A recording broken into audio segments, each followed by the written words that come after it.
ഈശോയിലെ എനിക്ക് ഏറ്റവും സ്നേഹമുള്ള സഹോദരി സഹോദരങ്ങളെ, ഓഗസ്റ്റ് 15 ഭാരതീയരായ കത്തോലിക്കരെ സംബന്ധിച്ചിടത്തോളം ഇരട്ടി മധുരത്തിൻ്റെ സുദിനമാണ്.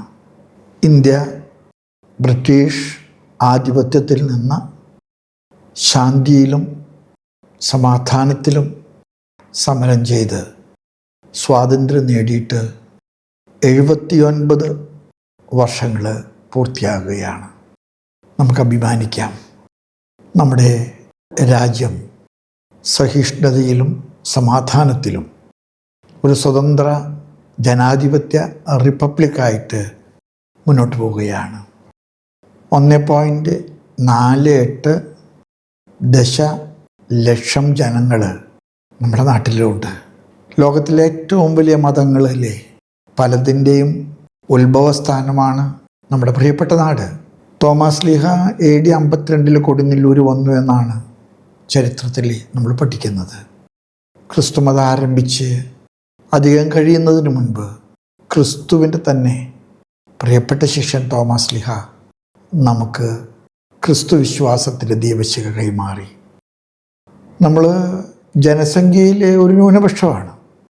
പക്ഷെ നമ്മുടെ സാന്നിധ്യവും നമ്മുടെ ശുശ്രൂഷകളും ഈ നാടിൻ്റെ സാക്ഷരതയിലും സാംസ്കാരികതയിലും സാമൂഹ്യ ക്ഷേമത്തിലൊക്കെ നിർവഹിച്ചിട്ടുള്ള ശുശ്രൂഷകൾ വളരെ വലുതാണ്. നമുക്ക് അഭിമാനത്തോടുകൂടെ നമ്മുടെ ഇന്ത്യയിലെ സാന്നിധ്യത്തെക്കുറിച്ച് ഓർമ്മിക്കാം. ദൈവത്തിന് നന്ദി പറയാം. സ്വാതന്ത്ര്യം എങ്ങനെ ഉപയോഗിക്കണമെന്ന് നമ്മെ പഠിപ്പിക്കുന്ന ബൈബിളിലെ വലിയൊരു പ്രതീകമാണ് പരിശുദ്ധ മറിയം, യേശുവിൻ്റെ അമ്മ. ഇന്ത്യ സ്വാതന്ത്ര്യത്തിൻ്റെ 79ാമത്തെ വർഷം കൊണ്ടാടുമ്പോൾ ഇന്ത്യക്കാരെ, കത്തോലിക്കരെ പരിശുദ്ധ അമ്മയുടെ സ്വർഗാരോപണത്തിൻ്റെ ഓർമ്മ കൊണ്ടാടുകയാണ്. സ്വാതന്ത്ര്യം ഉത്തരവാദിത്വമാണ്. സ്വാതന്ത്ര്യം പടുത്ത് ഉയർത്തപ്പെടുന്ന ദൈവരാജ്യത്തോടും നാടിനോടുമുള്ള നമ്മുടെ വലിയ കടപ്പാടാണ്. ഞാൻ ചിലപ്പോഴൊക്കെ ചിന്തിക്കാറുണ്ട്, ഈ നാട്ടിലെ നമ്മുടെ ജനസംഖ്യ തീർത്തും ഒരു ന്യൂനപക്ഷമാണ്. പക്ഷെ നമ്മുടെ സാന്നിധ്യം മഗ്ദലന മറിയം കർത്താവിൻ്റെ കാൽപാദങ്ങളിൽ പൊട്ടിച്ചൊഴിച്ച സുഗന്ധതൈലം പോലെ പരിമളപൂരിതമാണ്. ഭാരതത്തിൻ്റെ സ്വാതന്ത്ര്യത്തിൻ്റെ ഓർമ്മ കൊണ്ടാടുമ്പോൾ നമുക്ക് സ്വാതന്ത്ര്യം നൽകാൻ ആയുധങ്ങളില്ലാതെ, അക്രമങ്ങളില്ലാതെ പടപൊരുതിയ മഹാത്മാഗാന്ധിജി, ജവഹർലാൽ നെഹ്റു, സർദാർ വല്ലഭായ് പട്ടേൽ, സരോജിനി നായിഡു, റാണി ലക്ഷ്മിബായി, അവരൊന്നും നമുക്ക് മറക്കാൻ കഴിയില്ല. ബ്രിട്ടീഷുകാരെ ഭയപ്പെടുത്തി നോക്കി, പട്ടാളം വെച്ച് അടിച്ചമർത്താൻ നോക്കി. പക്ഷെ അവർ പറഞ്ഞു, ഇല്ല, സ്വാതന്ത്ര്യം ഞങ്ങളുടെ ജന്മാവകാശമാണ്, അത് ഞങ്ങൾ വാങ്ങിച്ചെടുക്കും. ഇന്നും നമ്മുടെ രാജ്യം ഹിമാലയം തൊട്ട് ഇന്ത്യൻ സമുദ്രത്തിൻ്റെയും ബംഗാൾ സമുദ്രത്തിൻ്റെ അതിർത്തിക്കുള്ളിൽ ഒതുങ്ങുന്ന വലിയൊരു രാജ്യമാണ്. ഈ രാജ്യത്തെ ജനതകളുടെ വൈവിധ്യം അനിതര സാധാരണമായ വിധത്തിലെ വ്യത്യസ്തമാണ്. പക്ഷെ ഇവിടെ എല്ലാവരും സഹോദരങ്ങളെപ്പോലെയൊക്കെ ജീവിക്കുന്നു.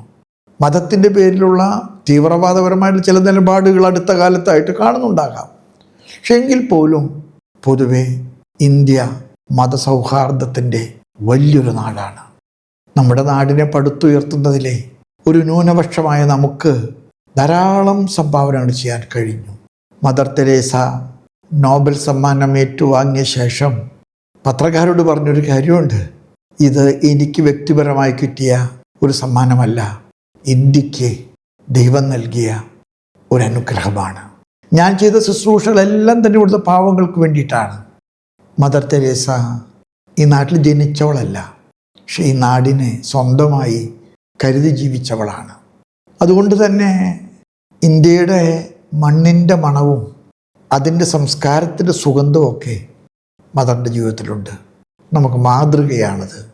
പരിശുദ്ധ കന്യകാമറിയം സ്വർഗപ്രാപ്തിയായിട്ട് ദൈവത്തിൻ്റെ മുൻപിൽ നമുക്ക് മധ്യസ്ഥയാണെന്ന് ഒരു വിശ്വാസ സത്യമായിട്ട് പ്രഖ്യാപിച്ചത് 1950 നവംബർ മാസം 1-ാം തീയതി 12-ാം പീയൂസ് മാർപ്പാപ്പയാണ് മുനിഫിസെന്റിയോസ് ദേവുസ് എന്നുള്ള അപ്പസ്തോലിക ലേഖനത്തിലൂടെ മറിയത്തിൻ്റെ സ്വർഗാരോപണം നമ്മളുടെ മുമ്പിലെ നമ്മൾ നടന്നു നീങ്ങാനുള്ള തീർത്ഥാടനത്തിൻ്റെ വഴികളുടെ ചവിട്ടുപടികളാണ്.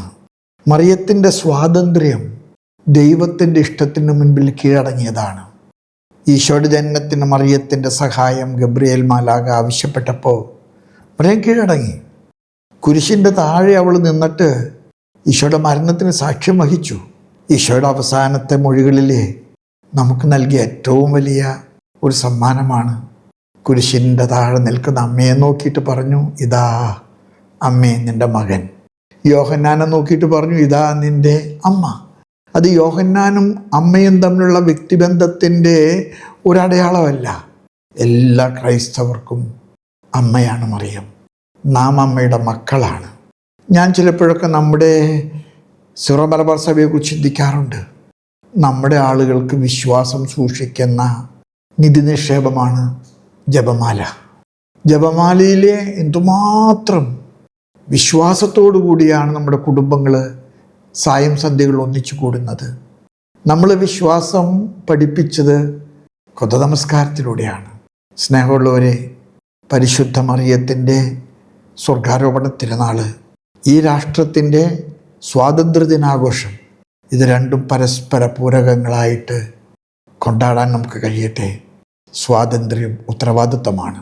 സ്വാതന്ത്ര്യം ദൈവേഷ്ടമനുസരിച്ച് ജീവിക്കുന്നതാണ്.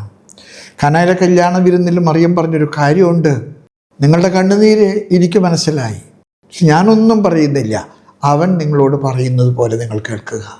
ഇത്ര മനോഹരമായിട്ടുള്ള ഒരു ഉപദേശമാണത്. ക്രൈസ്തവ ശിഷ്യത്വത്തിൻ്റെ ചക്രവാളം എവിടെയാണ്? അവൻ പറയുന്നത് പോലെ ജീവിക്കുക. അതുകൊണ്ട് തന്നെയാണ് കുരിശിൻ്റെ താഴെ അമ്മയെ നോക്കി പറഞ്ഞത്, അമ്മേ ഇനി അമ്മയാണ് ഇവർക്ക് അമ്മ. യോഹന്നാനോട് പറഞ്ഞു, യോഹന്നാനെ നീ അമ്മയ്ക്ക് മകനാണ്, നമുക്കും വേണ്ടിയുള്ളതാണ്. സ്വാതന്ത്ര്യ ദിനത്തിൻ്റെ 79ാമത്തെ ഓർമ്മയും സ്വർഗാരോപണത്തിൻ്റെ ദീപ്തസ്മരണകളും കൊണ്ടാടുമ്പോൾ നമുക്ക് രാഷ്ട്രത്തോടും സഭയോടും ഉള്ള കടപ്പാടും കൂട്ടുത്തരവാദിത്വവും ഏറ്റുപ്രഖ്യാപിക്കാം. നാടിൻ്റെ നന്മയ്ക്ക് കരം കോർക്കാം. ഇവിടുത്തെ ഭരണ സംവിധാനങ്ങളോട് നമുക്ക് കൂട്ടുചേർന്ന് ഈ നാടിനെ പടുത്തുയർത്താം. സ്വർഗരാജ്യം നമ്മുടെ ഇടയിൽ തന്നെയാണ്. നമുക്ക് സ്വർഗരാജ്യത്തിൻ്റെ സാക്ഷികളാകാം. ദൈവം നിങ്ങളെല്ലാവരെയും അനുഗ്രഹിക്കട്ടെ. ഒരുപാട് സ്നേഹത്തോടുകൂടെ നിങ്ങൾക്കെല്ലാവർക്കും സ്വാതന്ത്ര്യ ദിനത്തിൻ്റെയും സ്വർഗാരോപണത്തിൻ്റെയും മംഗളാശംസകൾ.